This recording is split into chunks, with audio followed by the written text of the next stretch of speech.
Welcome to Luca and Miguel. Enjoy the video. You start by opening Roblox Studio and making sure Explorer and Properties are visible. This gives you control. Insert a screen GUI into Starter GUI, then add an image label or image button. This is the container for your image. Next, upload the image via the Asset Manager. Once uploaded, copy the asset ID. You do this because Roblox serves images by ID. Using the correct ID ensures the engine loads the exact texture. Once done, paste that ID into the image property to display it immediately. Now you adjust how the image behaves on screen. Set size using UDIM2 so it scales with resolution. Choose scale values for responsive layouts and offset for fixed pixel tweaks.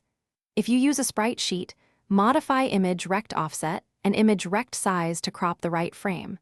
For icons that must stretch cleanly, use Slice Center to enable 9-slice scaling. Also set background transparency to 1 and tweak anchor point to keep the image anchored where you expect. This prevents shifting on different devices. Finish by wiring the image into code so it updates dynamically. In a local script reference, the image label and set image label. Image equals rbzacetid //12345 when needed. This lets you swap icons at runtime.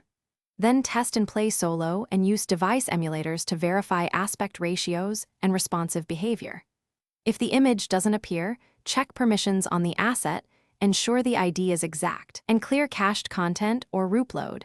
These steps solve most loading issues quickly, so your UI looks consistent across players. Thanks for watching and please subscribe. It's the best investment you'll ever make.